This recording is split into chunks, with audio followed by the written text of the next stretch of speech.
Bonjour à tous et bienvenue dans 6 minutes chrono, votre émission de la rédaction de Lyon Capitale. Aujourd'hui, nous allons parler tourisme et nous allons parler métropole de Lyon avec Hélène Dromain. Bonjour Hélène Dromain. Bonjour. Ah, vous êtes vice-présidente à la métropole de Lyon en charge du tourisme et de l'international, c'est ça hein? C'est ça, exactement. Alors, a été voté la semaine dernière à la métropole de Lyon, donc à l'ancien Grand Lyon, un plan de tourisme pour les prochaines années.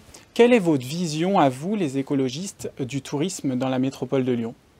Alors notre vision est celle que justement nous avons mis dans ce schéma qu'on appelle le schéma de développement du tourisme responsable, qui a effectivement été voté lundi dernier. Et ça repose en gros sur 4 axes. Un tourisme résilient pour affronter les crises et équilibré. 2, un tourisme inclusif et porteur d'emplois pour la métropole. 3, un tourisme écologiquement et socialement vertueux.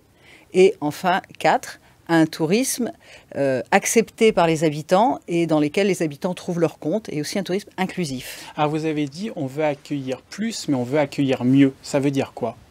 Alors, accueillir plus, parce que le tourisme est un secteur économique très important, hein, 38 000 emplois, c'est 6% des emplois de la métropole, donc c'est tout à fait essentiel. Et si on accueille davantage de touristes, on aura aussi davantage d'emplois, donc c'est une bonne chose, c'est souhaitable. Accueillir mieux, ça veut dire accueillir plus longtemps.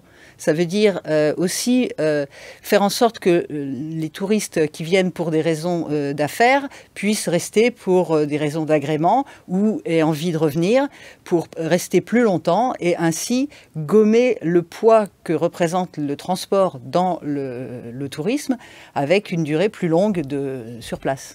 C'est vraiment ça votre différenciation avec la majorité précédente? Parce que là, je lisais les délibérations qu'il y a eu. On disait rien de nouveau sous le soleil.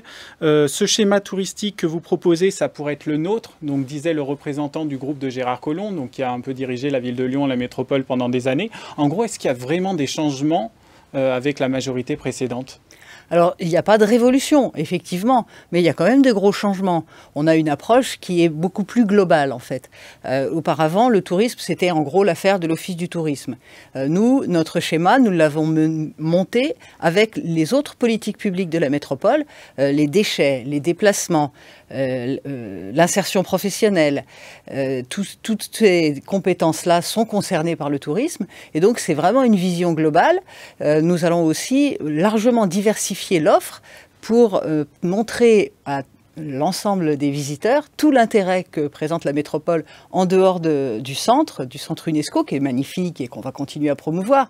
Mais si on veut que les gens restent plus longtemps, il faut aussi qu'ils profitent du reste.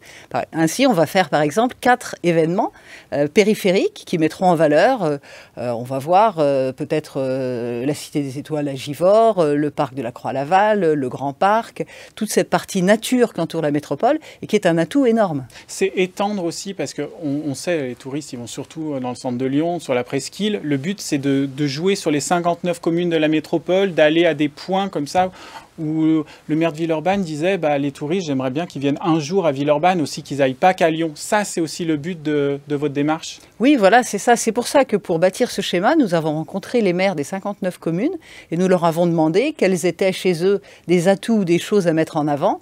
Et ils nous ont répondu, selon les cas, ça peut être des randonnées, ça peut être du cyclotourisme aussi. On va d'ailleurs, l'année prochaine, il va y avoir un nouveau sentier de grande randonnée qui va s'appeler le GR169, le tour de la métropole par les forts, avec le principe étant qu'on peut séjourner dans Lyon et faire une partie du trajet, repartir donc après l'effort, le réconfort, on prend un petit bouchon, on dort sur place dans le centre et puis on peut continuer le reste de la balade. Donc ça sera une nouveauté qui répond à une demande aussi très, très forte des touristes pour des choses à vivre. Oui, et c'est développé au-delà du tourisme d'affaires parce qu'on sait que ça représente 65% des nuitées en 2019. Je regardais, c'est que ce tourisme d'affaires, il se transforme aussi en tourisme différemment? Oui, c'est ça. Alors déjà, le tourisme d'affaires, il peut aussi être un peu plus vertueux. Les salons, les congrès peuvent être organisés de manière plus responsable, avec des circuits courts, avec l'Office du tourisme a sorti à ce sujet un guide des bonnes pratiques pour les organisateurs de congrès. Et aussi, les touristes qui viennent pour des raisons d'affaires sont les mêmes personnes que ceux qui peuvent venir pour de l'agrément. Donc, leur donner envie de rester, leur montrer l'intérêt de la métropole et les inciter à revenir une autre fois. Lyon est distingué par beaucoup, souvent on voit le classement, Lyon est dans les premières places. Vous visez des différents labels là, ces prochains mois, ces prochaines années? Oui, il ne faut pas les multiplier trop non plus parce qu'il y en a partout des labels. Par contre, il y a un label intéressant, enfin, c'est plutôt un index qui est le GDS Index, qui note les destinations par rapport à leur vertu du point de vue éco-responsabilité. Et on est passé cette année d'une note de 55 à 80. C'est une progression fulgurante.